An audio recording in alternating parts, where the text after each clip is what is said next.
my name's Henry. I'm a lifelong skateboarder. I've been skating South Bank since about the year 2000, turning the millennium. I'm also a spokesperson for Long Live South Bank, which is an official community group we've just set up to basically represent the skateboarders who use this space that we call South Bank.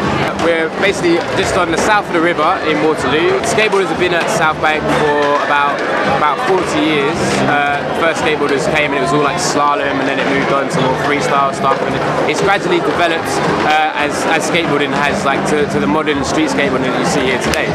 This is just a kind of the start of a bit of a noise. Like basically we wanted to make a noise and be like, we have like united to fight against the South Bank Centre's proposals to basically destroy what is an amazing historical and cultural asset to our city and turn it into a line of retail shops so that they can fund a big development plan that they want to do, which is really just a way to further their institution. I feel like they're not quite living up to what they are meant to do as an arts and culture council.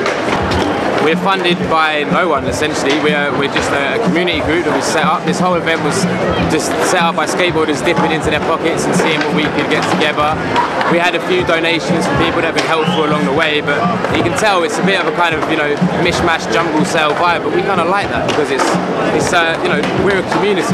We're a family, Like I grew up in South Bank, so did everyone else who's here. All my lifelong friends I met at South Bank, people that I live with. It all stems from this area basically, and we want to show that community vibe. So there's been no corporate involvement in this event. It's literally just a way to get people involved and show that we are trying to save this space. The reaction from the public has been immense. We've got thousands and thousands of signatures on the petition. People have joined the group. Everyone's got to go to the website longlivesouthbank.com. You find all the information about how you can help the campaign. So it started yesterday on the 4th of May. Obviously it's a bank holiday in England, so we're running yesterday, today and tomorrow. Later on we're going to have a little mini film festival showing some London skate videos and some more artistic videos around it. We've got a little photo wall going on which is going to get bigger tomorrow.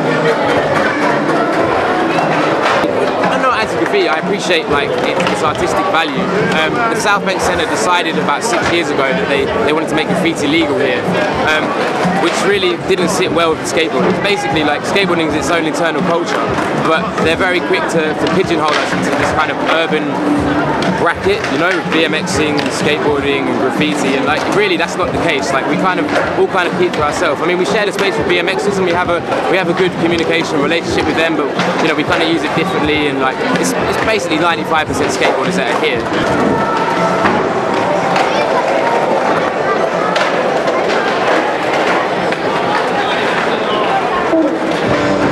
It's really important that we save this space because it represents 40 years of organic cultural history. Skateboarders came and decided to use this space 40 years ago, and we're here today in the same environment, but the skateboarding has progressed. The fact that we have this constant in South Bank, you can just see people are doing stuff on the banks today that 40 years ago people couldn't even comprehend, and it's just all about preserving that kind of cultural history and integrity and giving the younger generations a chance to be around all that history that I was around growing up that inspired me to be this person that I am today, essentially. And really it's just been a massive sort of community achievement for us as the skateboarders, if anything, just that we've managed to come together and show the world that we're going to fight to save our home.